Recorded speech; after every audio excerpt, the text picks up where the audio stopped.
Hello, everybody. I hope you guys can all hear me okay. Apologies for the late start. I had some technical issues. I was playing around with the stream yesterday to try to get just a better stream quality going through to YouTube. And I think I managed to do that actually, to get it to 1080p, and then Facebook allows 720. But I changed a few things up and suddenly nothing's working anymore. So got it working finally, but it looks, yeah, hopefully this will be the last time I sort of need to mess around and play around with the settings.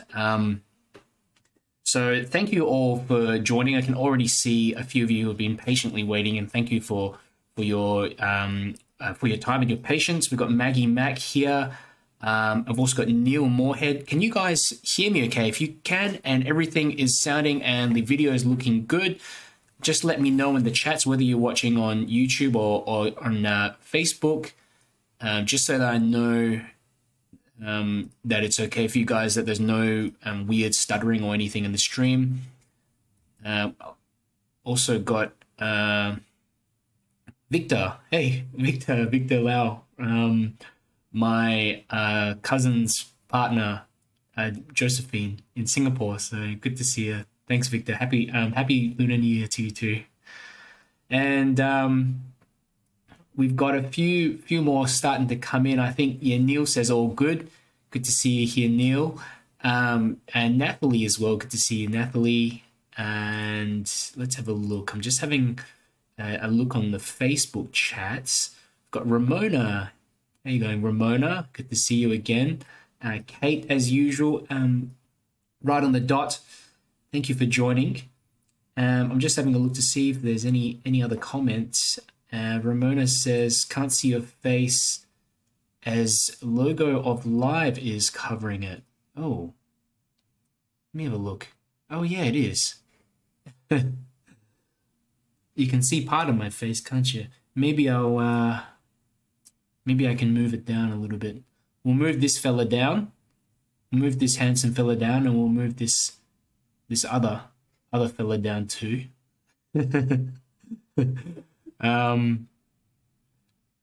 So that you should be able to see a little bit more.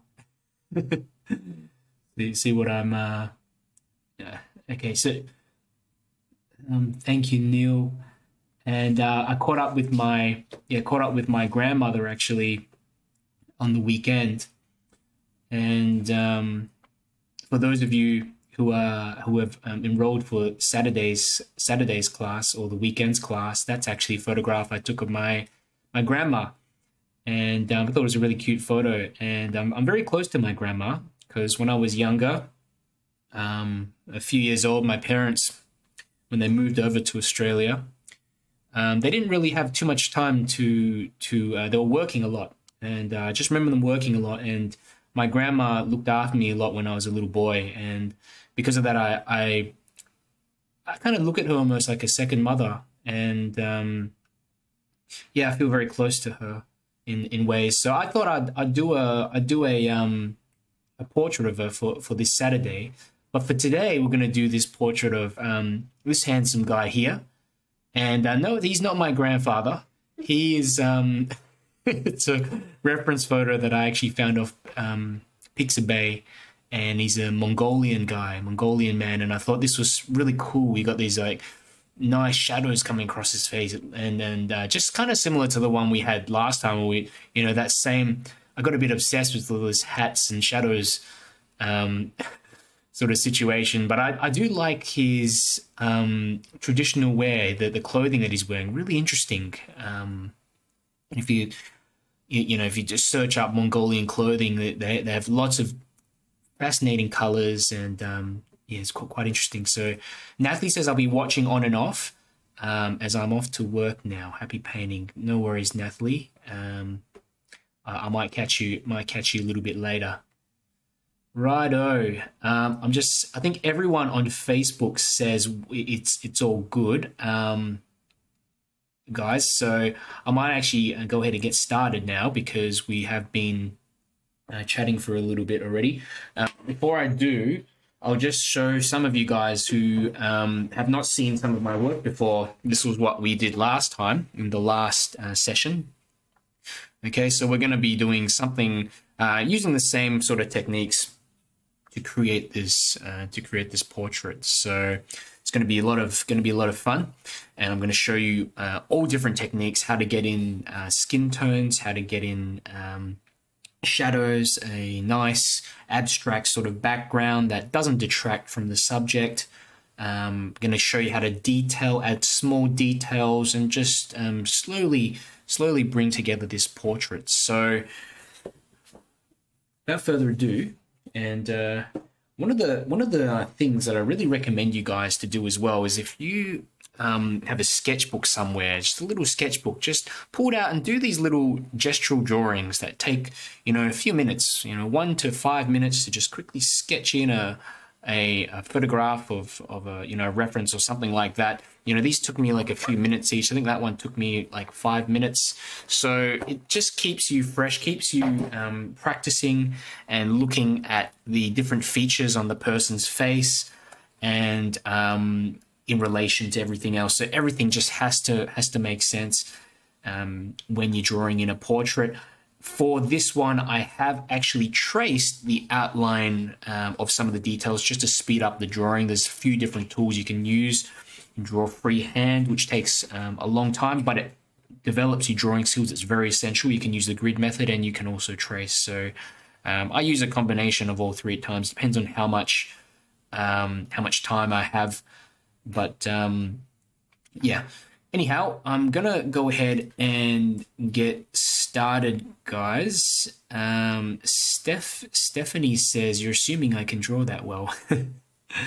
Yeah, it's tricky. Drawing portraits is probably one of the hardest subjects, because you're basically working with very low tolerances. You're working with even if you look at even with his eyes, they're slightly asymmetrical, and the wrinkles and stuff like that.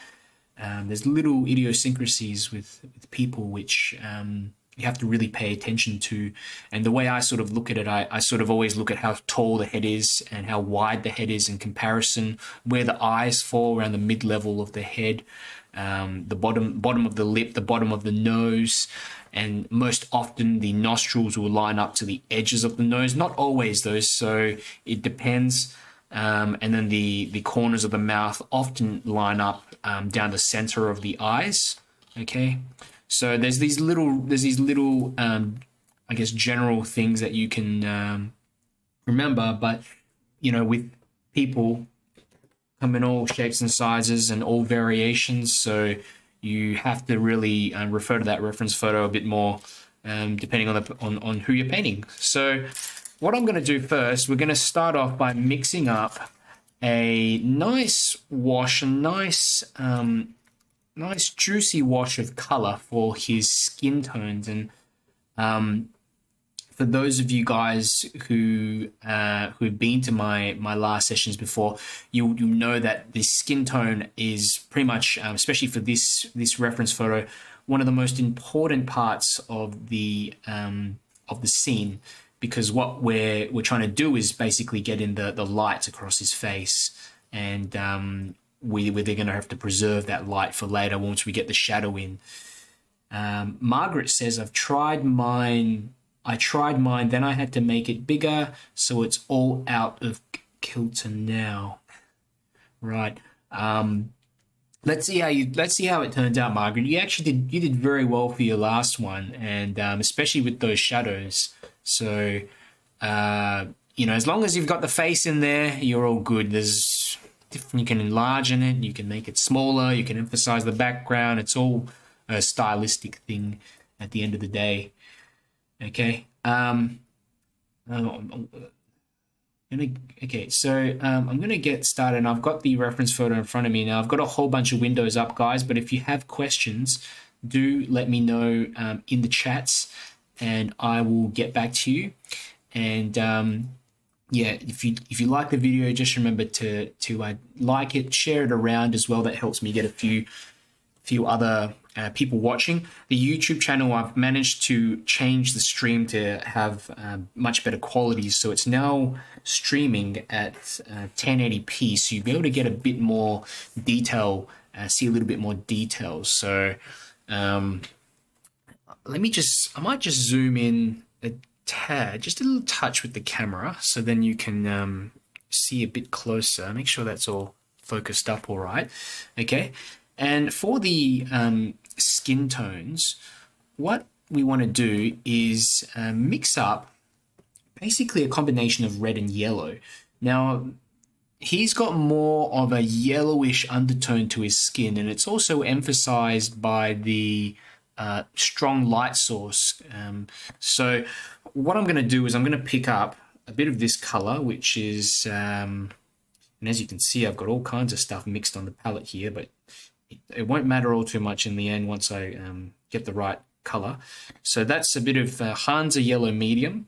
I'm going to pick up a bit of this red. This is a bit of, I've forgotten the color now. This is a bit of 𝗪𝗙𝗏𝗏𝗧𝗏 scarlet. 𝗪𝗙𝗏𝗏𝗧𝗏 scarlet. So it's a non-granulating red. And I tend to stay away from non-granulating colors when I'm doing the warm colors of the face.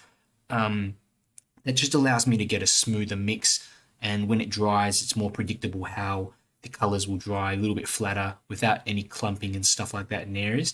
I love granulating colors, but that's one area where I'll try to use colors that are certainly more transparent.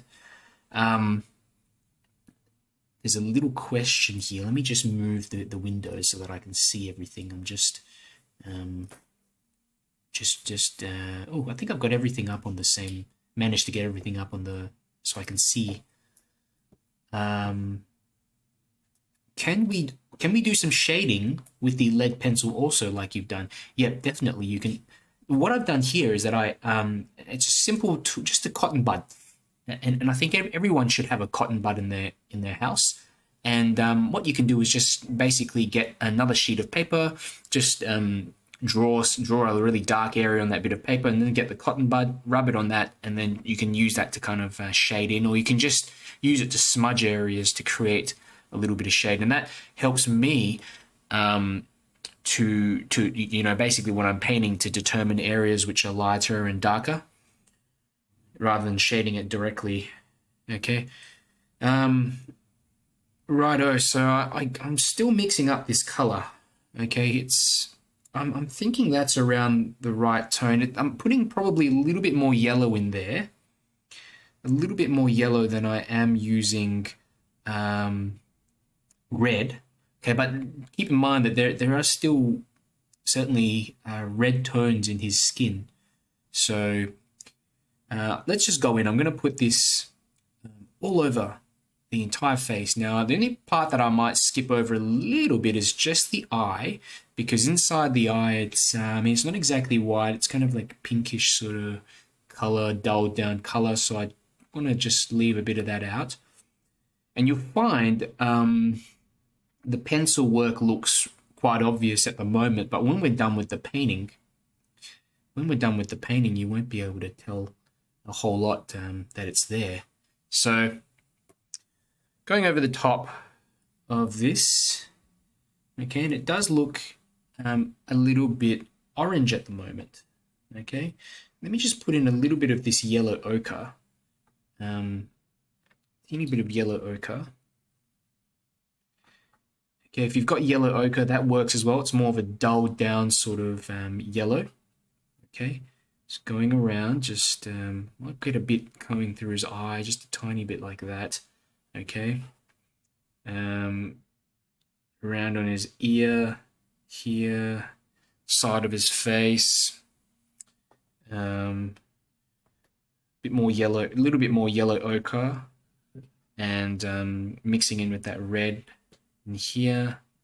Okay, just where his neck is, and actually his neck goes all the way down to where this collar is here at the base. So I'm just going to cut around that area of the collar. Okay, so it's kind of white in there, but it's more of a grayish color because it's in shade, so you can't quite tell.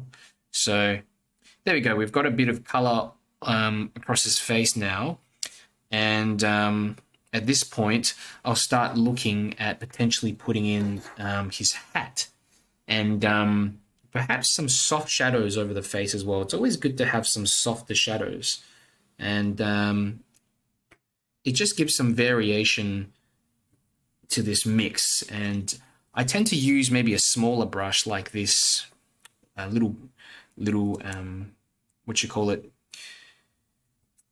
synthetic brush, and a tiny bit of, I've got some purple color here, just a bit of purple. Dull that down, put some neutral tint in there as well. Okay, and let's have a look. Where can we maybe drop in a little bit of shadow? Perhaps here, maybe here, tiny bit there, just a soft bit of shadow. I mean, a lot of the shadows on the top of his face up here, they're really quite dark, but you will notice, like in the ear, for example, you might have a little bit of darkness in here. Okay, and the trick with putting in these shadows is that I sort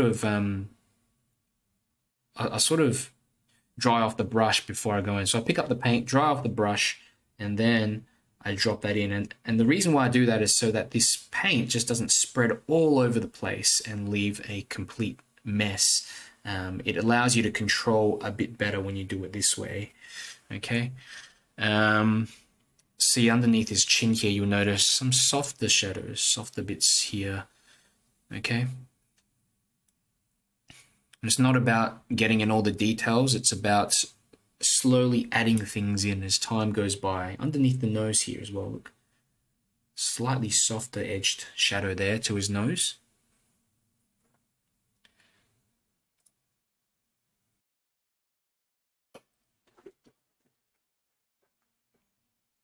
Michelle Sue's asking, cadmium red and yellow ochre. Yeah, those two colors can work quite well too. I've tried so many different reds and yellows mixed together. I think there's more similarities than there are differences. And what I'll do with this hat, I'll just go and pick up a bit of this color, a bit of this.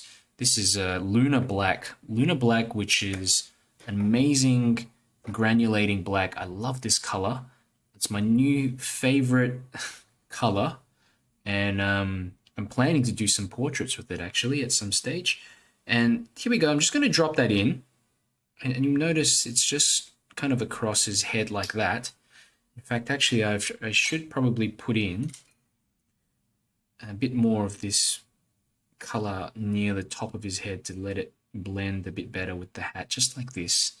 Okay, I'll just put in a bit of red up there as well. And there we go, just grabbing that black and I'm dropping that in fairly liberally. Now I'm using this, it's almost a full tone. Okay, and I want to get a sharper sort of indication here near his ear, but it may not come through. Even if it bleeds a little bit in there, that's okay. We'll stick with it. We'll go with it. It's always also good if you have a little bit of tissue on you. For emergencies, otherwise you're going to be stuck with using your thumb like I did before. The good old stick your thumb in there and lift off paint and hope for the best. So one of my viewers, Philip Stroll, noticed that I do that pretty often. So going over here, let's get in that right side of his hat. Okay, it comes across something like this here. Now across his ear, cutting around the ear a little bit. Okay, but it's all just pretty dark there. Okay. I love this black because you never know what exactly it's going to look like when it dries. The inconsistency in the way it dries is fascinating to me. Even on the palette, it just forms these weird, it kind of looks like metallic particles or something like that. So, top of his hat is actually lighter than the rest. So if you just pick up a slightly lighter wash of this black and drop that in, if you don't have a black, don't worry about it. Just use your three primary colors mixed together. So if you got some yellow, you got a bit of yeah, you've got a bit of yellow, a bit of red, and a bit of blue. Just mix them together and you can get a color that's tending towards black or a gray. Okay. What we want is just a bit of a darker sort of tone. That's all. Okay. I can't believe how much of this black I've already used up. It looks pretty dark, but once you actually use it on the paper, yeah, it does dry a little lighter. I guess it depends on the black that you use. There's, you know, lamp black, which, yeah, lamp black, and what else is there? Don't know. And it's funny because I always used to tell people to don't use blacks. Use like a, you know, you make your own basically. But I think I stand corrected. Like this is the granulation in this is amazing, and makes up for the lack of you know variation in hues in here. I mean, it's only just that main black sort of hue, but there's just an amazing textural, this sort of textured stuff in here, which I really love. Okay, so I've left a few bits on his hat a little bit lighter, just to hopefully indicate some, what you call it, just a little bits of light maybe hitting. But apart from that, the rest of it I've got in fairly dark. Now, for his face, I'm thinking we just leave it for now. There's a few things that there's certainly a few other things that we could do, but I think we leave it for now, just to simplify it all. We've had put in that face, that wash for his face, and then a teeny bit of kind of darkness for some of the shadows. I think that's good. Okay, so we're going to move down further into his clothing, and one of the things you'll notice as well, there's also a dark shadow cast by his hat and his head over to the left side of his body, which we'll get in later over the top of everything. But before all that happens, we have to actually try to get in some of the blues and stuff for his clothing. So over here, I will pick up some, let's pick up some ultramarine, maybe. And if you actually have some cobalt, I think cobalt would be better if you have some. I just don't have any. Okay, and a very light wash of this blue. Okay, and that's coming across. All we're doing is just, again, trying to get an indication of what's going on in here, yeah? Hold the end of the brush, because the last thing I want to do is to draw every little bit of detail in on his clothing, okay, which some of the details are important, but we don't have to get every single bit in, yeah? And I think implying it and keeping it sort of loose, one is has a certain interesting sort of look to it, and two, save you the time of sitting here all day to try to figure out what to do. On his clothes as well, there's these little sparkly bits, and I wish I have a color somewhere else called it's like a duochrome, kind of a color that has a bit of speckled mica and stuff in it, and I think that would be really good actually for this part of his clothing, but I don't have it with me at the moment. But what we can do is just indicate these tiny little iridescent blue bits of thingos in his clothing, okay? And I'm just putting it in some areas here and there, okay? Something like that. Left side of his left side as well, I'm going to just bring in a bit more of that blue around the collar, like that. Let's put in a little bit of darkness in here, just a tiny bit of darkness, like this, to join it up a bit more. Okay. Yeah. I don't want to put in really too many of the shadows just yet. I want to wait until later to try get some of that in, but a little bit of darkness under here will be good. I think just blend it all together, and then we can add another layer on the top of it afterwards to again bring out the dark parts of the collar, the darker shadow, that kind of thing. But one of the things you can do is that you can pick up a little bit of black or gray, and you can drop some of it in like this, because if you can sort of have a look at his collar, there's little bits of black running through it, yeah? Just very, very subtle. And you can also see it in this area of his clothing here. So I'm just trying to get in a little bit of darkness in here. And I'd say the level of darkness in his clothing is roughly around, I don't know, roughly around his the darkness of his hat, the top part of his hat. Let's say. Philip's here too. Evening, Philip, and thank you for joining. And we've got Valerie. How you doing, Valerie? Good to see you. And made it. What time is it for you over there?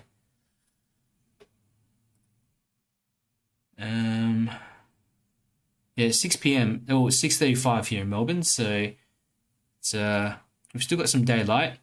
Got the window open, but I also have a light on top, so then you can see directly. But you will find that it does have a bit of a glare here. Once that dries off, you'll have a better time seeing what's going on. I'm going to zoom out just a bit as well, so you can get a better look at the overall picture here. Okay.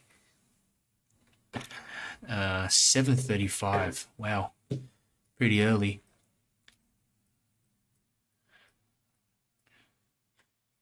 Yeah, usually unless it's a weekend or something, I'm usually up about 8:30 or something like that for work. Right. I'm going to go into the clothes again, and like I said, just put in little indications of this darkness running down in his clothes. Okay. And hopefully just getting it to mix and mingle a bit. I don't want to really put in details of any thing really, but when you can do this sort of thing here where you're cutting around the squares that you had put in, those little blue bits like that, yeah? And I think that's kind of indicating that there's something there, yeah? There's that pattern, that intricate pattern on his top, and I don't know what it is, but I've always been fascinated. I've always been fascinated in countries and in people who are different from me, that have grown up, or just places that are kind of the opposite place in which I've grown up, and learning about the cultures and the traditions and why they do things. I always found that really fascinating.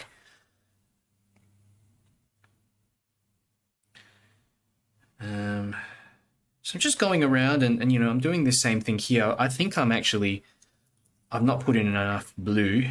Let's pick up tiny bit more of this ultramarine, a little bit of ultramarine, of course. That's going to help. I'm going to move this window up a bit. Oh.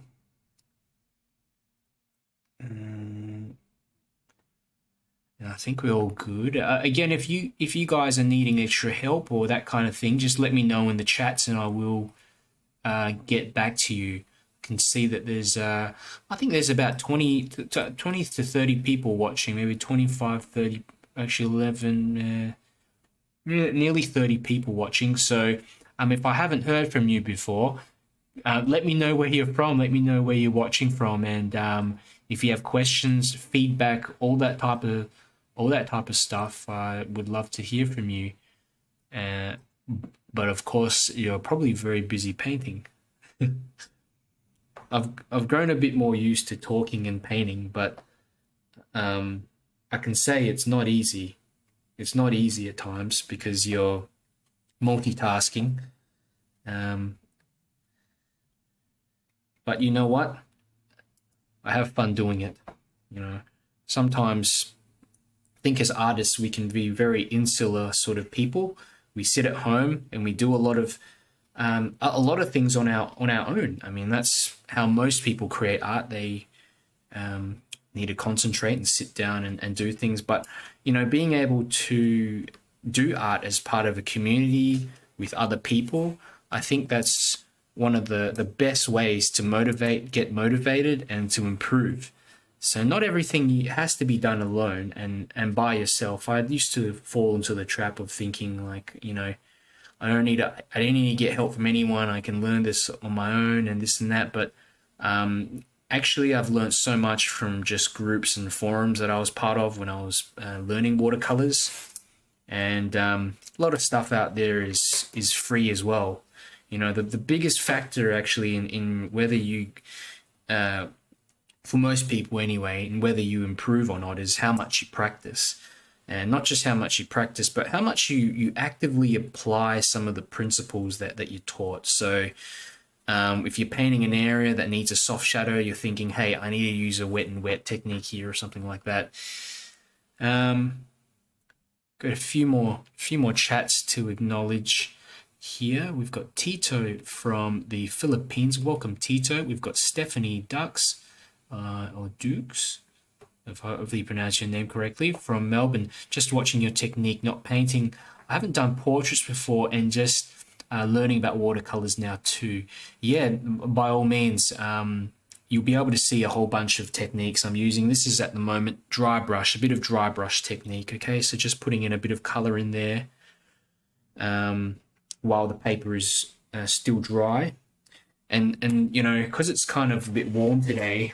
What I'm finding now is that the paper is kind of just dried off without me being ready for it to dry off first. So this little spray bottle, oops, I've accidentally sprayed myself. So remember to hold it the right way. That's a top tip to remember, where you're going to have a nice refreshing spray in the face. So let's go in and drop in some colors. Now, what I was trying to do there is I'm just going to re-wet it so that it joins on a bit to this top part of his clothing. Okay, because I want to imply these little squares and stuff on his clothes without actually doing every little bit in there, right? I've never done this sort of pattern before, so I'm kind of just trying to figure out how to do it. So cutting around, a little bit of negative painting, I suppose, but then there's also some wet and wet painting, because all this blue here has not actually dried yet, believe it or not. It's all still pretty wet. In fact, it keeps going down. I need to put more of this blue in here. Keep thinking I've put enough in, but we'll put in a bit more, you know. And look at that, I'm really quite haphazard with this, aren't I? It's not really much of a process to this. You just kind of dab in an area, wait for it to dry, and then go over it again. Karen says seeing part of the palette is good too. That's good. I've always wanted to include a little bit more of my palette so you can see exactly how I mix up the colors. I'm looking for another camera lens that will allow me to really zoom out a bit better as well. It's so funny. I bought this camera so that I could zoom in, but now I can't zoom out. So I've now got to find another lens. So you know, one door opens and another door closes, as they say. Let's go in and, you know, look, I'm fiddling around this section too much. I really want to just get it over and done with, guys. So a lot of water in here, a lot of wetness in there, and just, you know, going over this section. And let's have a look. There's the reference again. Okay, there we go. A little bit of, let's put some, I've got some neutral tint here as well. Let's put in a bit of neutral tint in here. Neutral tint has, well, for some reason, the neutral tint that I have has a strange kind of blue bias to it, in my opinion. And I think that's weird, because a neutral tint should be, well, as the name implies, it should be neutral. It should be neither warm nor cool, but it's for some reason this one has a blue bias, and you know what, let's put that in, because I'm getting a bit sick of using that same color, that same lunar black color. Okay, I kind of wish now that I'd zoned in on his face a bit more instead of drawn all his clothing in, because this is uh, this is a lot of work. But hopefully it will work out, because you know, this is going to be more like just abstract with the clothing, and then with his details of his face and stuff like that, it's going to be a little bit more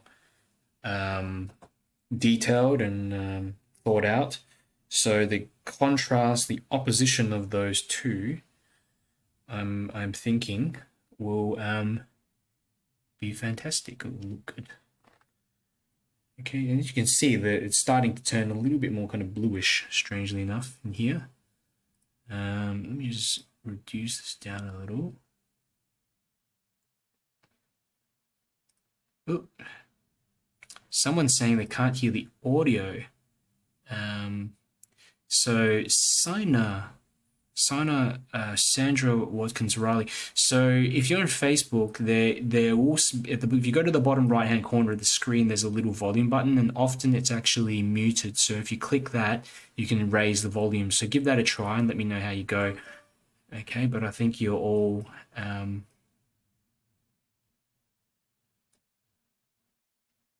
ooh.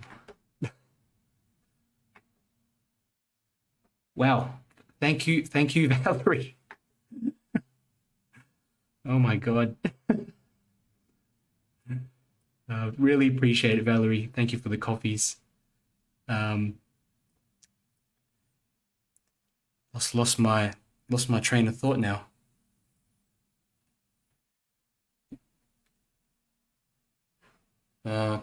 Okay, so I'm going around these sides. Same sort of thing, just leaving out some of these squares. Yeah, that's really going to help, Valerie. I want to get another just another lens, maybe, because I think if sort of one that has a bit of a wider view, if I can kind of include everything in, that would be fantastic. So I really appreciate that. I don't know what to say.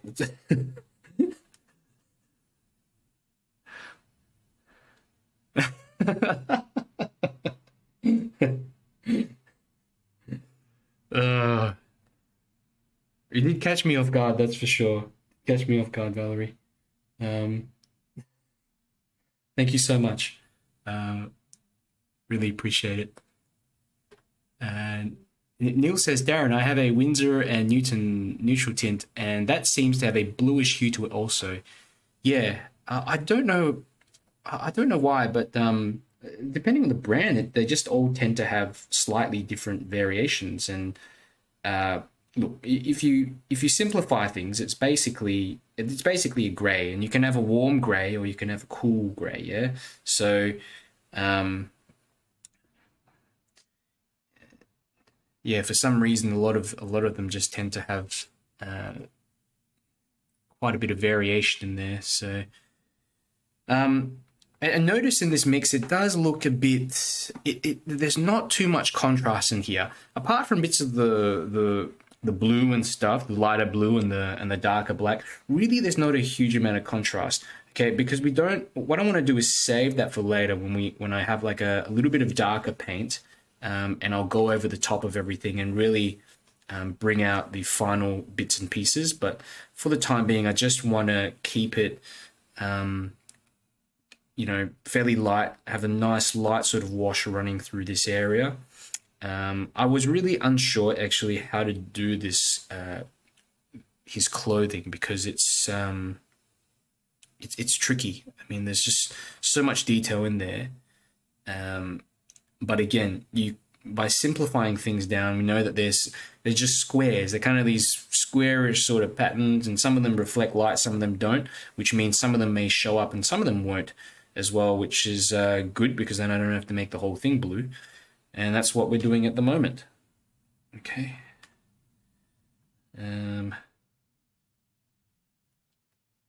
Fantastic.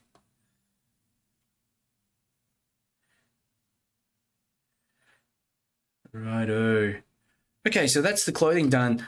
I think while we have a bit of time, we might actually, why not let's put a bit of color into the background, yeah? A little bit of brown. Valerie's asking, who is the character you're painting or where from? He reminds me of a South American, like Peruvian or Chilean. He is actually a guy from Mongolia. I don't know how I got searching up on this, but I went to a reference picture website and I just typed in Mongolia and came up with this guy, and I thought, wow, interesting clothing, and looks like he's lived a very different life. So I thought I'd paint him, and yeah, but you're right. He does kind of look South American, doesn't he? Yeah, definitely. But Mongolians are kind of yeah, they can be a bit mixed as well, with, because obviously they're kind of like lying between Russia and China. So there's yeah, it's an interesting sort of mix. But yeah, I thought it'd be cool to paint him. I'm just picking up a bit of this color here. It's 𝗪𝗧𝗧𝗏, bit of 𝗪𝗧𝗏, which is basically just a dull sort of brown color, and I'm going to put that into these little fence posts or what have you here in the background. I also got a little bit of this color called it's just a bit of burnt sienna, which is kind of a little bit more, has a bit more vibrancy to it. And I'm just going to put that in here. Normally I will wait for afterwards, but I figure let's have a bit of this lighter bit in the background. I'll go over the top again a bit later. Okay. And I've actually taken this from the reference photo, this background, pretty quick.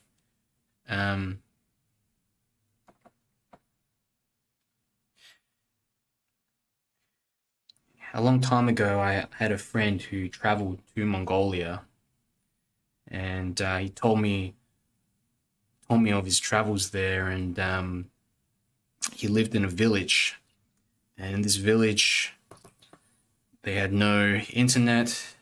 I don't think they had electricity even, or they had like a generator, and everything was done manually. And he you know, they would have the animals out there, and they would basically have just like a little farm, and they just lived in these little villages with very little. And he told me how happy the people were with so little. I mean, I can't imagine it. I can't imagine living in such an area, but I suppose you know, would be such a pure sort of life, and I think for most of us we'd be terrified. But it's, yeah, I always curious, you know, people who live in different situations and grow up in different environments from myself. Karen Stringer says Daniel Smith is good neutral tint. Yeah, I haven't tried the Daniel Smith neutral tint, though I do have a lot of Daniel Smith colors.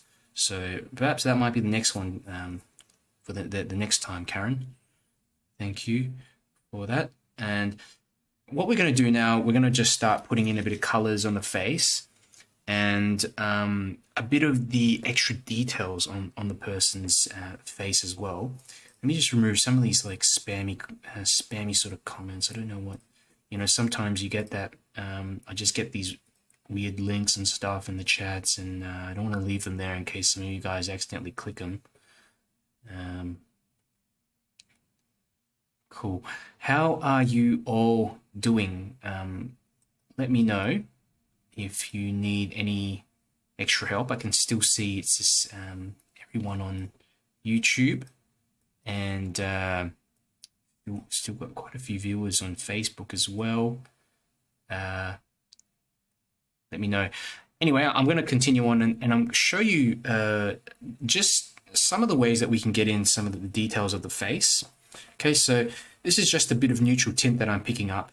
And we will zoom in and let's have a look at some of the dark areas of his face. So we've got, you know, some of his eyebrows here. Let's just darken that a bit.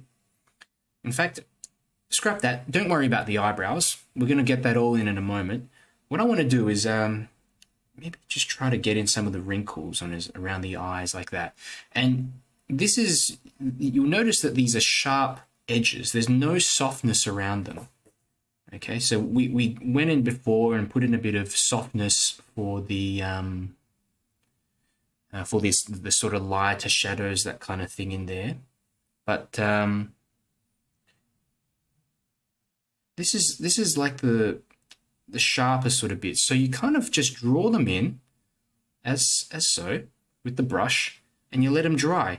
And often when you're doing this, it feels a bit funny because the paint takes on this glossy sort of feel to it, and it just looks too harsh. But you'll see soon enough, once it dries, it actually looks pretty good. But you gotta wait, and it's kind of like looking into the future of what it might happen, kind of thing. You have to really pre-think a lot of things with watercolors, and I don't know. Perhaps in my my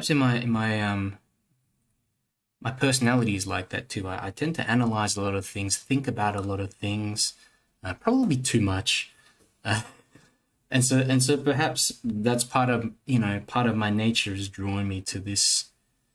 I don't know. Thought about it too much, I suppose.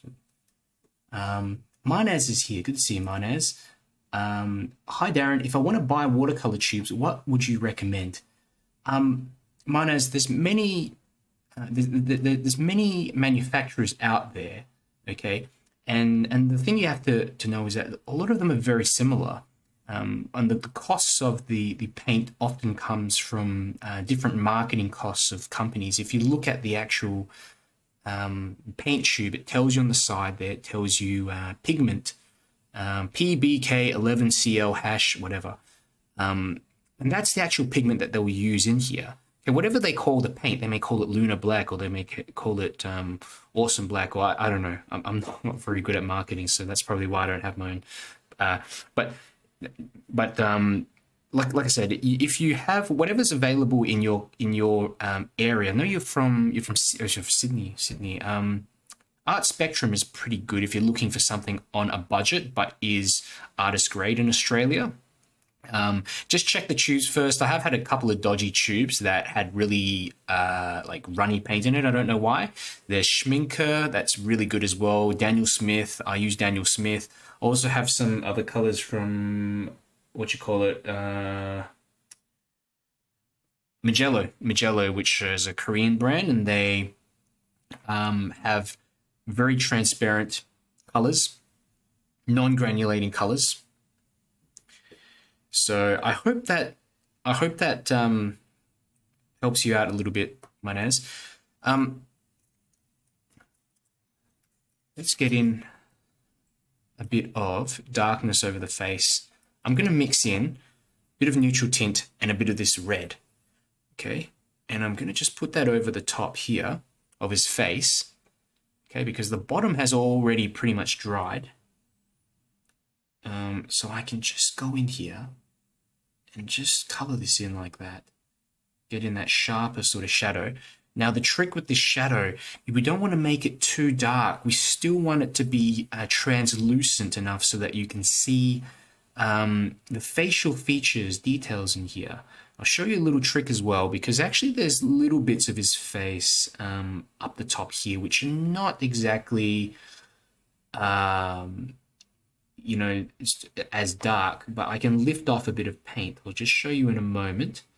But firstly, I want to get this shadow, this large shadow sort of shape going over his face first. We can see it sort of cutting over this side here of his ear. It goes through here and here, like at the back there. Okay, like that. And it's important to do this step while the paint the paint's dried. That's what I'm trying to say. Because if you try to do this step while it hasn't dried yet, you're gonna get you're just gonna get too much blending, and it's not gonna look good. So I'm gonna just cover this whole bit again with this mixture of basically just the skin tone color that I mixed up before with some neutral tint. Go over here. This whole ear is pretty dark as well. Let's darken that ear. Where does it sort of end? Where does the shadow end? And here. Oops, around the nose, so important. Get that curvature in for his nose, like that. That sort of indicates that the brim of his hat. Okay, good. You notice there's a little bit of light here underneath his eye as well, just slightly there. Can you see it? Just a little bit there. I've left some of that in. Okay, this eye we can be fairly safe to just cut around like this. And this is where those guidelines, those little indicators of shadows and stuff come in handy. Okay, it's just a bit of a flat brush I'm using to simplify things down. Here, but here, I'm going to bring this down further in here, down here, and across to the side there. And look at that, he's actually got this really sharp sort of shadow on his nose. But I'll show you this quick thing, again, just a bit of lifting technique. You can scrub like this, okay? And you can even just leave it like that, okay? Using another brush, just lift off a little bit of paint, and it will just imply a tiny bit of highlight there, okay? Softer sort of highlight.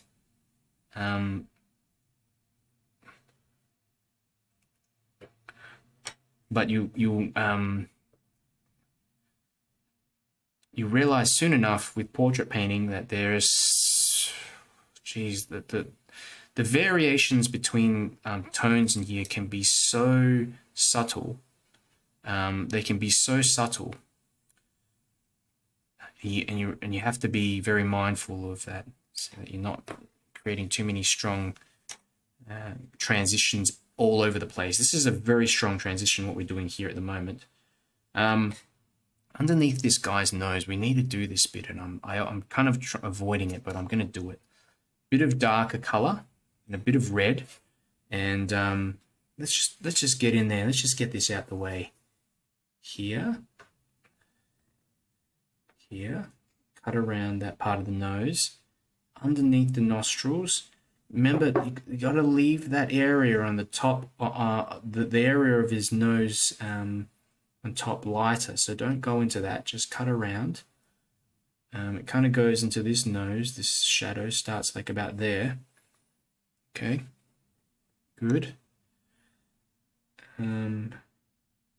There, comes down here, like that. You kind of only get one chance to do it. It looks funny right now because we don't have any of the other details of his face in.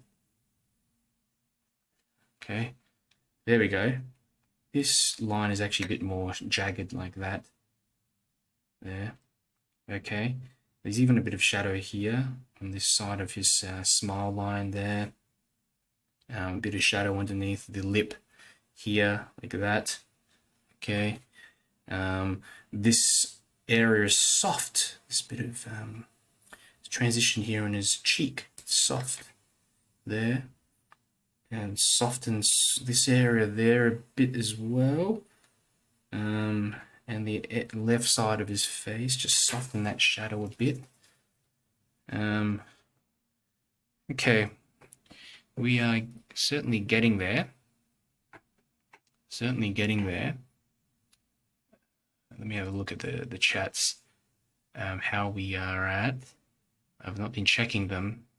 I can zone out a bit at times. Fantastic. Thank you, Neil, for sharing some of those brands as well. All of those brands are good. Holbein, Schminke, Daniel Smith, Mameri. I think that's an Italian brand. Art Spectrum, Australia, Winsor & Newton. They're a British brand. They're all good brands. You know, I often tell people just whatever is affordable with in your country. But if you're looking for specific paints that have specific properties, I know some paints have a range of granulating colors, like Daniel Smith, as well as Schminke. They have like a super granulating color sort of set. Art Spectrum do as well. They don't state it, but you just have to find pigments which are have a granulating nature to them. So yeah, as long as it's artist grade, you should be good. It has to have a high pigment concentration in there. Fine with a lot of those entry-level beginner sets. I wouldn't recommend them. I really wouldn't recommend them because the pigment content is too low. The result you get is often disappointing. And when you're a beginner, the last thing you want is to have tools that just don't serve you well. But with that said, just use the best materials you can afford. That's my advice. And I've seen artists which are, you know, they can paint with whatever and come up with fantastic results. So the more experience you get as an artist, I think the more you can get away with using less than adequate materials. But when you're starting out and you don't know the limitations of a certain material, it can make it very, very hard for you. And often I think paper is probably one that's the most tricky to get your head around as well. Good quality paper that has 100% cotton content is usually, I recommend that, because it can take all these different washes of what I'm doing here with all, you know, I'm layering over the top. I'm really punishing this paper. I'm pushing it and doing all kinds of things at times, scrubbing out in areas, so that will be able to handle that sort of treatment. Whereas if you're looking at paints that are more, paper that's more kind of cellulose based, you might only be able to get in a couple of washes before the paper starts to look a bit funny. So yeah, just a bit of scrubbing here. Again, there's little highlights on his face like that. Lift off a bit of that paint there, like that. You can just do this sort of thing, and this creates some inconsistencies on the skin. A bit of detail that looks like it's there, but it's not actually there. And that's the best type of detail, because it means you're not having to labor over it for too long. And Neil says, I found that like oil paint, the binder and pigment can sometimes separate. So usually a gentle massage of the tube, 20-30 seconds, can help the elements coalesce. Yeah, that's a good tip, Neil. So many times I've opened the tube and I squeeze it out and it's just that clear gum arabic. So good tip. And Matt R, who looks like you've just joined, says, "Hi Darren, I'm late, loving your painting. Can we use light brown as per the reference instead of yellow/orange? Any specific reason that you're using a yellowish orange in your painting?" I'm hoping that it dries a little bit lighter and turns out to be a more sort of skin tone, because when I put it on at first, it looked way too orange, but now when it dries off, it kind of dulls down and looks a little bit better. But you definitely can add a little bit of burnt sienna or a tiny bit of brown in there. That works as well, to try to match that color. Dalcini says, good to see Dalcini as well. I haven't heard from you for a few weeks. Portraits are too difficult for me. I'm just here watching, sipping tea. Me too. But it's all cold. Mine's cold. I forget to drink it. It's coming out great. Too excited. I didn't talk while I'm drinking. I don't have COVID, don't worry. So she says you paint everything well. Thank you for sharing this. It's not my first time doing portraits. I've done tons and tons of portraits, 𝗪𝗕𝗦. And I've had many that did not work out.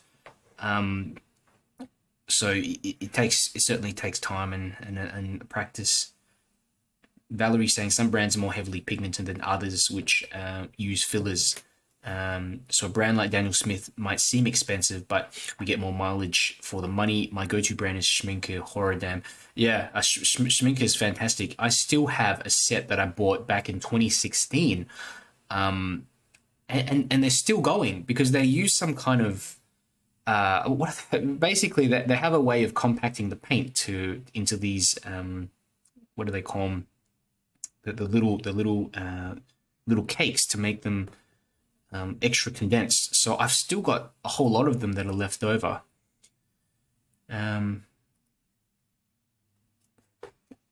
Julianne says, thanks for the video. However, I can't see anyone's comments except Victor's and yours. So I'm also streaming on YouTube, Julianne, and also on the other page, Watercolor Mentor. So it just reposts it on my my art page. So if you want to see the chats, you can drop into the other Watercolor Mentor page or the YouTube channel, and you can check out some of those chats. It seems like most people are talking on the YouTube chats, so hope that helps you out a bit. Julianne, and thank you for joining. I'm not just talking to myself. Okay. I haven't gone off the rails just yet. You know, I've been in all this lockdown. Hasn't driven me insane just yet. Couple more years maybe, we'll see. So a bit of color here on his chin. Again, I'm just going to soften this bit of shadow here as well. I'm fiddling around too much, and I need to just go in there and get in more of these wrinkles and stuff like that. So let's mix up some of this neutral tint. Okay, and I'm going to put in a bit here in his ear. Let's get in a tiny bit of this color running around in his ear and kind of indicating the edge of his ear and there. Let's put in a bit of color maybe here. One of the things I'm trying to do is just get in the really kind of dark areas, and because the painting, this other layer has already dried off, this is going to allow me to start adding in a little bit of darker paint in this section, a little bit into the eyes, So here, can put in a bit of eyes here around the edges of his eyes like that. We can darken his eyes a bit as well. There, we can put in a bit, the edge, that corner of his eye there. He's got these that's part of his eyelid there. You can see sort of stick out the edge like that. And then you've got this bit of skin above his eye, and then like that. And I think painting wrinkles is tricky. It's really tricky when you're painting a baby or something like that. This, you all just got to put in one wash for the skin and you're done. But this is interesting. I like the character of this guy, and just I don't know. It kind of, something sort of just draws me to for some reason painting older people at times. So let's go and put in some of these wrinkles on top of just these lines above his head here. And it looks a bit funny when you first start to add it, but as it dries, it looks better. Yeah, but you got to have faith that it will turn out, it will dry what you need it to. Is just make this little bit slightly darker than the color that you'd used for that shadow in that area of his head, just above there, basically. Let's work on his left eye a little bit. Some artists like to employ something, basically like to have like a focal eye, which is basically just having one eye that's a little bit more, yeah, just a little bit more detailed than the other, or a little bit darker than the other. And Valerie, yes, pans. I don't know why, but my brain sometimes, when I'm doing too many things, just stops working, and I can't think of the word.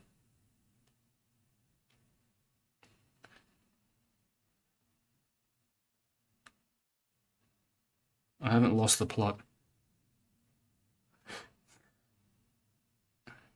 Maybe I am. Maybe that's why I have to keep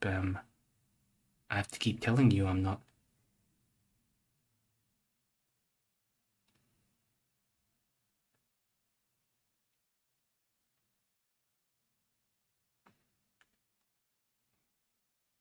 There we go. It's coming along. It's coming along. Dry off that brush, and what I do, I dry off the brush a little bit, and then I start to add in these little details. Here we've got a bit more darkness around the insides of his eyes. Can you see? Just around the insides. The eye socket. The eye socket, it's a little bit darker in here. So I'm just adding a teeny bit more paint in there, and I'm hoping that will dry marginally lighter. Valerie says, painting wrinkles is tricky. You should try concealing them. You give him a Botox treatment, you reckon, to calm some of these furrows down. But you know what? I think he looks pretty good the way he does.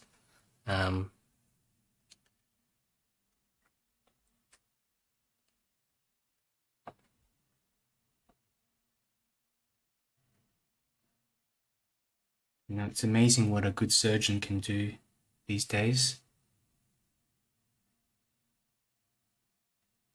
So I'm going to just darken this left eye. I'd actually put in a bit of that orange in his eye before, and that has just dried funny. I don't like that. I want to just lift off a bit of that. It looks just a bit odd. And what I'll do instead is add a teeny bit of this kind of grayish color in here, just a bit of gray or something, just to dull that edge, take that edge off the white. Okay. But I want to get rid of that orangey sort of color in there in his eye. That's not what I wanted. So that looks better. It's all starting to come together bit by bit. Okay.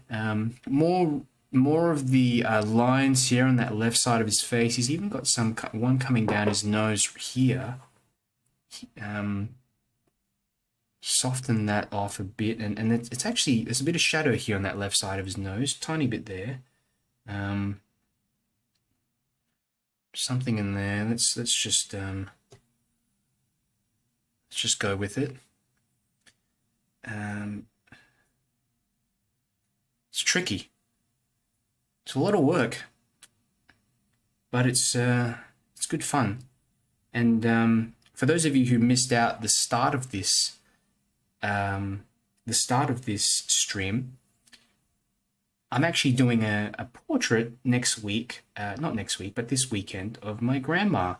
So I just saw her this on the weekend, and I snapped a few photos of her, and I'm very close to my grandma, and I told her I'd be doing a portrait of her. I don't think she wanted me to, but she's always shy. When I snap a picture of her, she'll put a hand up or something like that. But I caught a few of her off guard. So I'm looking forward to that one. You know, when you're doing a portrait of a family member or someone that you're close to, there's a bit of pressure there, I tell you that, especially if you show them. I can't remember, it was a famous artist who said this. I think it was Turner. It might have been Turner. And he said that every time he does a portrait, he loses a friend.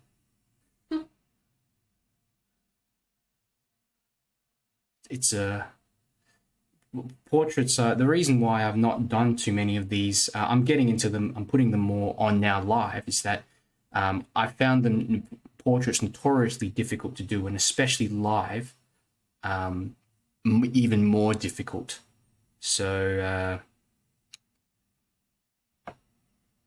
I don't think you find too many streams, too many live streams of basically live portraiture, because there's a lot of pressure at times to get a likeness of the subject. If we're talking about portraiture in the traditional sense, of course, if you're trying to paint someone, a particular subject,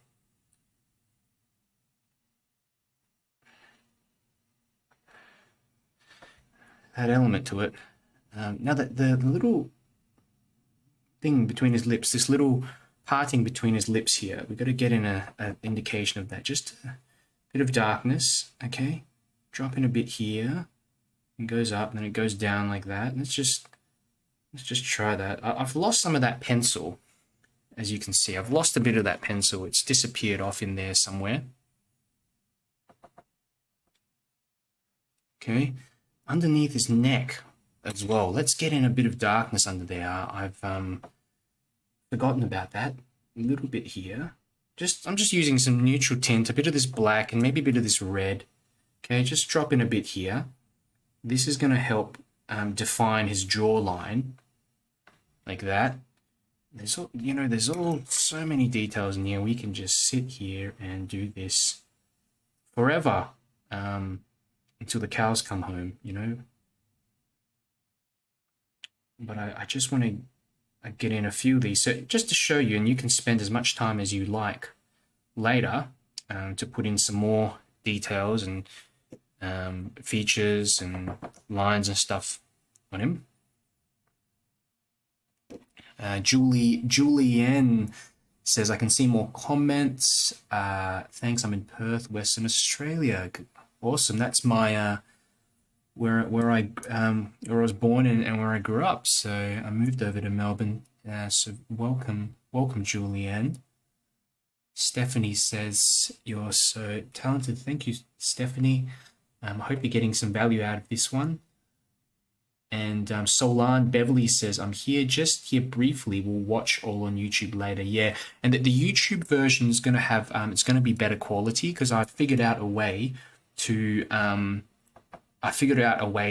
a 1080 full HD stream to YouTube, and then a normal stream to Facebook, because Facebook only allows you to stream in a slightly 720p. So I thought, for the guys watching on YouTube, if I can make the quality a little bit better, the sharpness and the details a little bit better, it might help you out to see what I'm doing, especially with this new camera. I think it is, you can see a lot more of the details. Okay, so as you can see, it's just over and over again, just going in and darkening. And there's a bit here of his ear. Look at that, just a bit of darkness in that ear. There.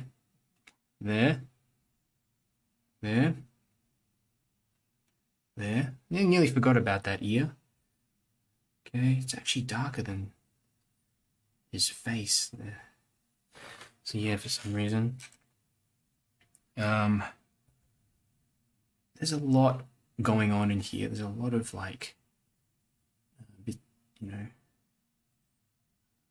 areas, and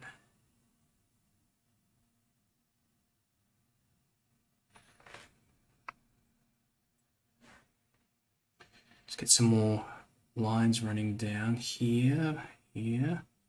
And again, the trick is draw them in and then leave them.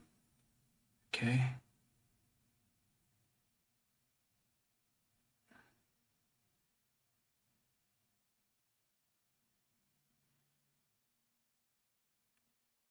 And there's a lot going on in here, so thinking of taking up Valerie's offer, we may conceal some of the wrinkles and leave them out. I think my grandmother would like that. Let's define the eyes a little more, the edges of them. Here, this edge here. oh, there's a little bit of this area here where his eye, this part of his brow goes up like that. It's kind of turned up in the center. He's frowning at something. The person who took his photograph. I'm sure he's a friendly guy in person.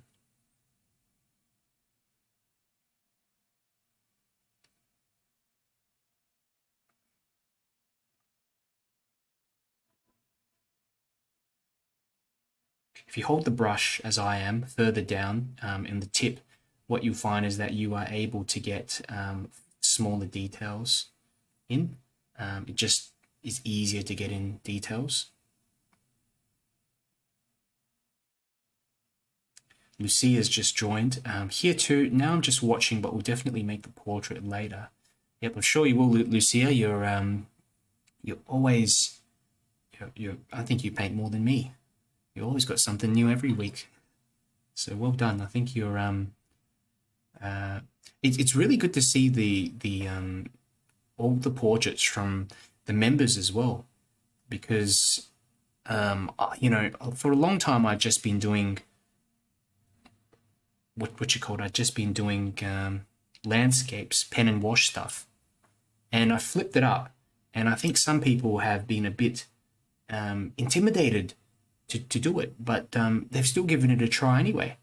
So many posts I've seen. This is my first time doing portraiture, and it's good to see that you guys have built that confidence up to be able to give it a try, and surprise yourself too. I think I love those times in life where you're able to surprise yourself.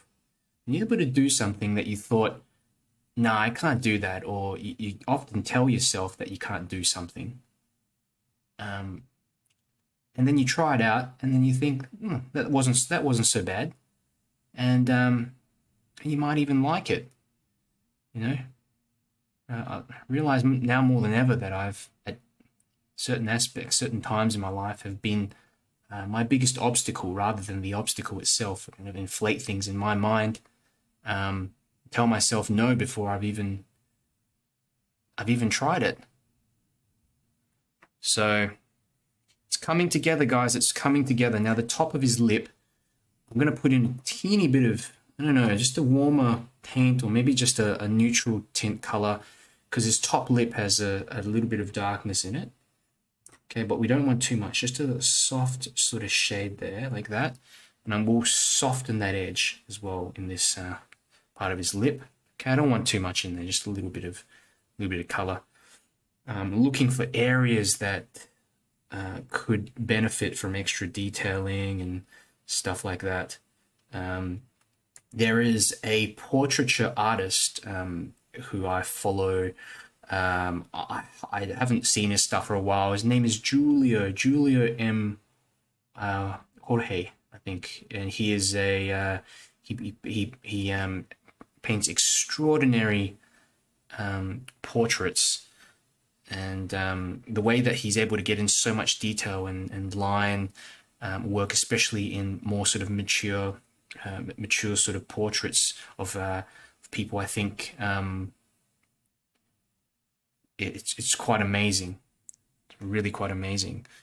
Okay, I think I will stop with the face now, and let's work a bit more on the background and a bit more on some of this stuff here. I'm going to pick up a bit of neutral tint and mix it in with this brown that I have. Really, it's just black and brown and whatever on here. I'm not fussed at all. And what I'm trying to do is have a look at the reference photo, see if I can get myself in a bit of this fence or something, whatever, out the back there, and at the same time cut around his face a bit. Neil Moorhead says soft focus. Yeah, there's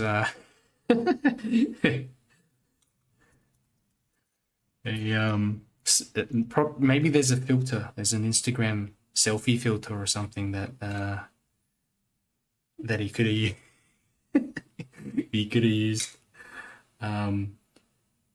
But lovely guy, lovely guy. I think really, what a character.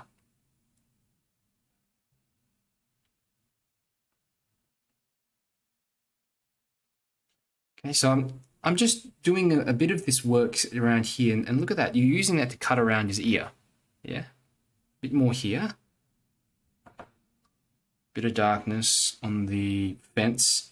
There's a bit of fence in the center, which is kind of lighter. I'm mixing a bit of blue in here, a little bit of blue.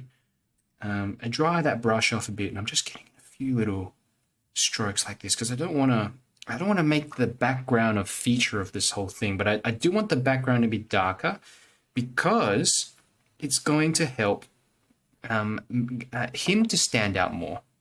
Yeah. So by darkening the background, you, in effect, bring the subject forwards and you draw more attention to the subject, believe it or not. Okay. You paint around things. Sometimes you paint around things to draw attention to the thing you want to paint. Negative painting. So going here, look here, there's even a bit of a collar that I can just blend in with this guy like this. Let's just get this all in one go. Another thing that we need to do is this shadow that's coming across his face. I've forgotten, look at this. I was in the middle of doing this shadow and then I just stopped. I just must have been distracted by something. So I'd go through here. Let's should darken this down. Okay. And we need to get some of the shadows on here. Now, because this area is all dried, this is the perfect time. Scary to do this, but just going to mix up a bit of neutral tint or just a darker sort of color. And here we're going to go. We're just going to do it. Okay. Probably his head's like maybe casting a shadow here. Oops. Let's put a bit more brown in there. That's too. I'm trying to warm up this shadow a bit here. Okay, that joins up with this bit of shadow underneath his neck like this. Here. And then we've got a shadow coming over to that left-hand side of him here. Like that.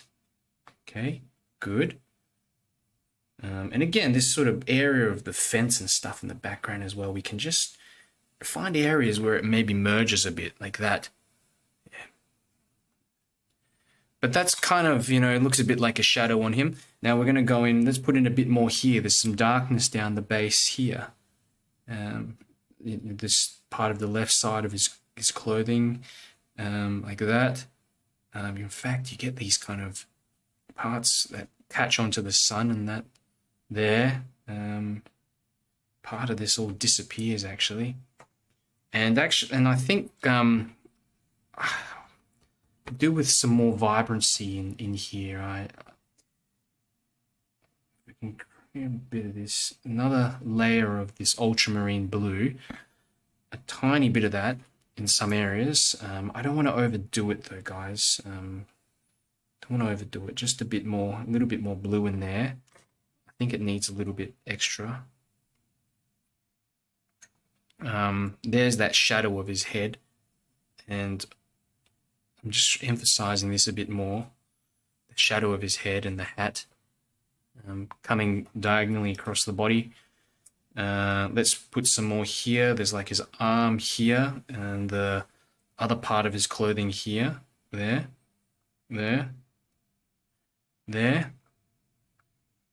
And sometimes what helps is if you give it a bit of a spray down in some areas so that it softens up part of it. Then you can actually make this these softer folds in the clothing, if you can see here. These little, I don't know, subtle, softer sort of folds here. Okay, but I don't want to get rid of all of this light. Now I'm going to use a really dark color. I'm going to just use neutral tint, almost straight.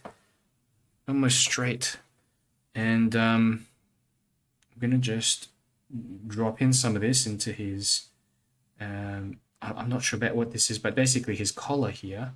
there's a tiny bit of darkness around the edge of his collar too here, which I can get in like this. Okay, something like that. A bit more of this here. Where's it going? It comes down a bit here. There. There. Okay. Runs downwards here. It runs downwards like that. Okay.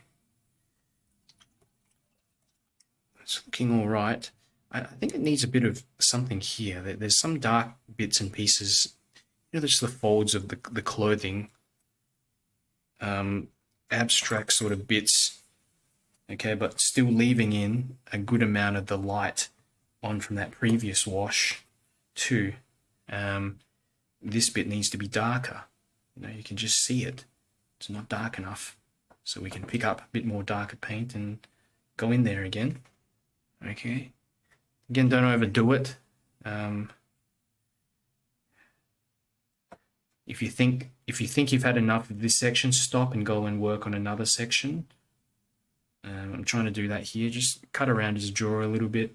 So the area underneath his jaw is very dark, and it kind of goes all the way across here.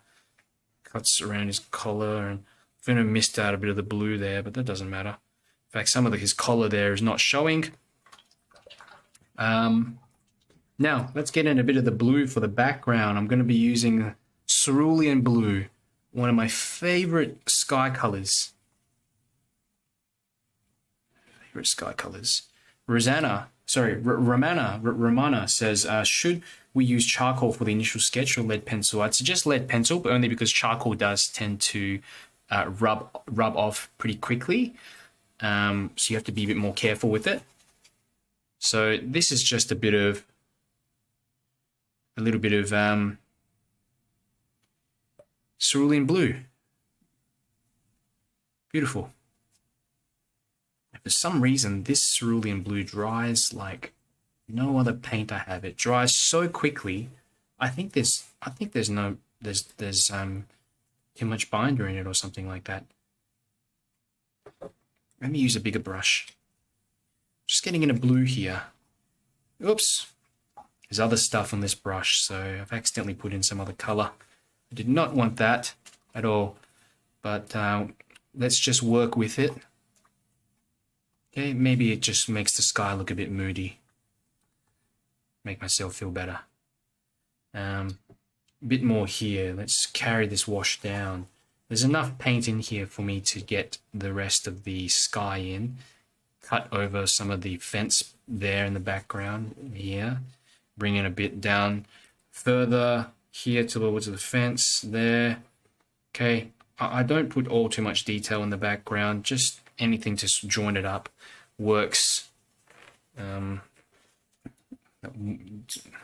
Work fine. I think I'm almost done with this one. I mean, I can think of maybe a few more things that we can add on here. For example, the hat. I'm not happy with the level of darkness on his hat still. I think that we could do with another wash on the hat. Okay, just a bit more color.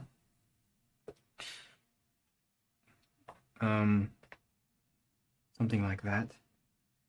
But I want to preserve a bit of indication of some light on there too. So it's kind of just balancing it out. Underneath here as well, perhaps a bit more extra darkness. I'm just using that lunar black in that section like this. Okay. Getting a bit more color over the top of that. This looks all a little bit funny here at the moment because it has not dried yet, but I'm certain once it's dried it will make sense a bit more. However, I need to connect this up a bit like that. Get that shadow in better. This shadow is fairly dark. This is what I mean when we talk about the bits when they're not dried yet. They look out of place and they're uncomfortable. And you want to go in there and your first instinct is to try to fix it up. It's touch here, let's move this bit around, let's change this bit around, that kind of thing. But That's a mistake. You got to let it dry.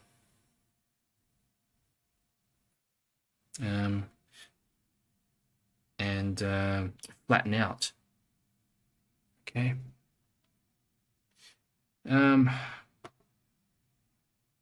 Righto. I think we are just about done. Okay, so I'm putting in a bit more color in here, but I can't think of anything else really that I want to add in here.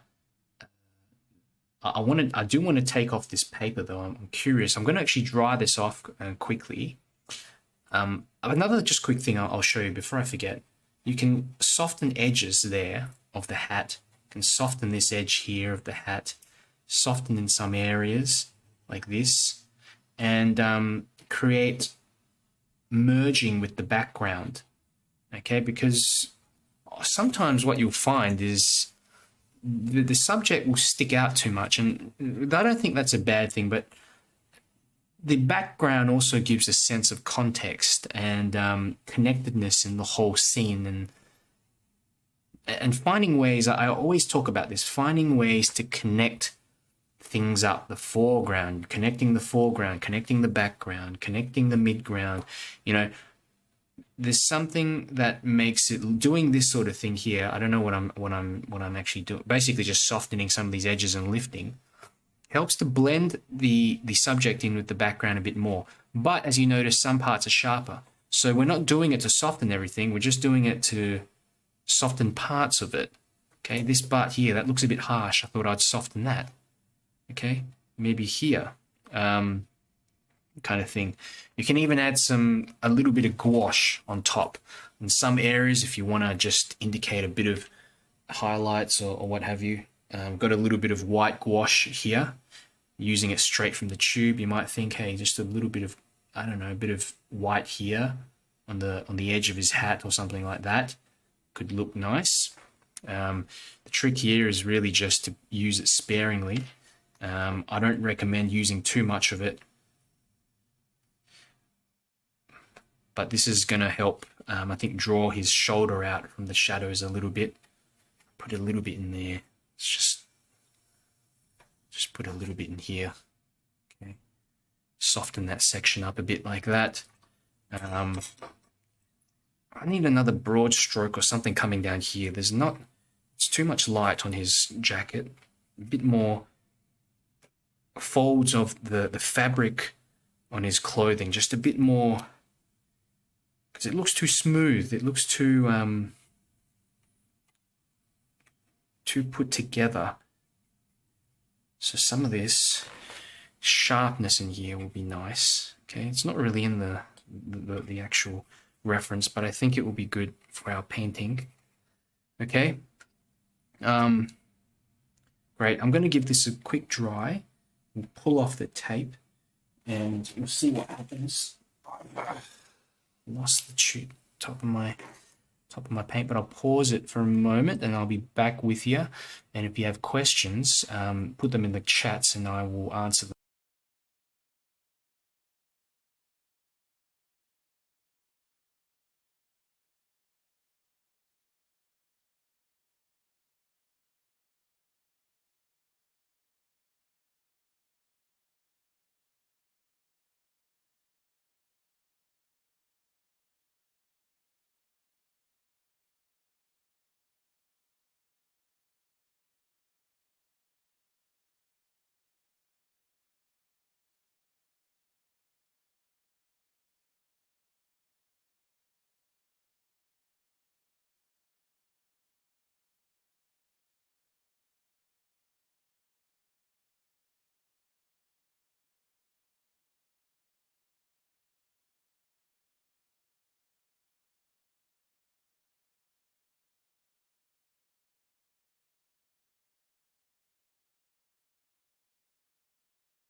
Okay, so here we are. I've just unmuted the audio.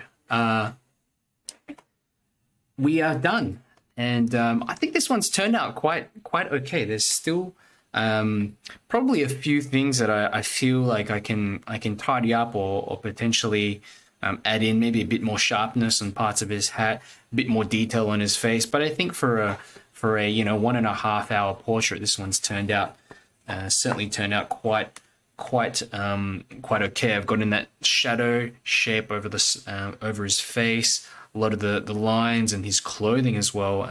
The fabric, I think that was really tricky. I had no idea how to approach that. I think it looks all right. Probably for next time I would,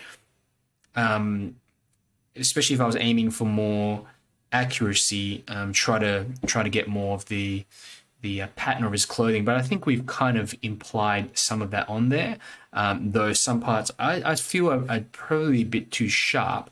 In terms of likeness to the actual reference photo, I think that there's definitely a likeness. There's certainly a likeness there, but I don't know. I feel like he needs to look a little bit more Asian. I don't know. Kind of observation that is, but I don't know. I think a little bit more refinement, a little bit more detail into the eyes would take it to the next level. A bit more shadowing here as well. Let me know what you think. Valerie says that's a happy accident. I love that you have two colors in the sky. It looks better than the photo. Methinks. Yeah, there we go. It's done something here. So sometimes if you make things look too neat and tidy, I don't know, it just loses the kind of magic and I guess the feeling of a painting, right? Even these areas, this weird cerulean blue that I've used, for some reason, the little bubbles dry here. It dries so quickly that the bubbles that are for some reason it forms bubbles, but then it dries like that. So there's these weird sort of things in the sky and whatever. But you know what? No one's going to be able to tell. And Matt says, great facial features to learn here. Looks good. Thank you, Matt. And I don't know if you've done portrait paintings before, Matt. I know you've come along to the previous ones and they're all landscapes. So something different to try. It's a good skill to learn portraiture, especially if you're trying to, at some stage, get some commissions or that kind of thing with your art. People love portraits of themselves and they love portraits of family members and that kind of thing. Valerie says it was the eyes that made me think it was South American rather than Asian. Yeah, there's such subtle differences there. There's, like if I look at the reference photo, I think if I just rounded off this section of his eye a little bit more, and just detailed the eyes a little bit more, I could get a closer likeness. There's certainly a likeness there. That's the trickiest thing. Certainly the trickiest thing. And the longer you spend on your portrait, you can sit here and especially if you have some time on your own, really study the reference picture and really have it right next to you, you can get a closer likeness.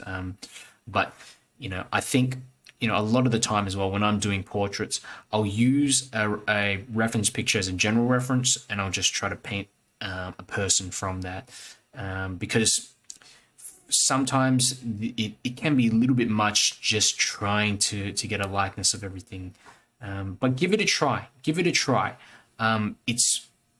you can paint portraits, you can pretty much, I'd say, paint almost anything in watercolors. I really admire people who can, just whip out a portrait or just whip out a drawing of a face or a quick drawing of a person. Takes a lot of skill to be able to do that. And Manaz, Neil says, love it, Darren. Thank you. Thanks, Neil. Glad you enjoyed the workshop. Manaz Art Sydney says the wrinkles on the right cheek is very good. Yeah, there's still a lot more work I could do on this area and on his face. But I think the gist of it is there. Matt says, that's true. I'm a bit scared to try, but I certainly will do it sometime. Hey, you never know. You never know, and always remember, it's just paint. It's just paint and paper. You know, if it doesn't work out, no big deal.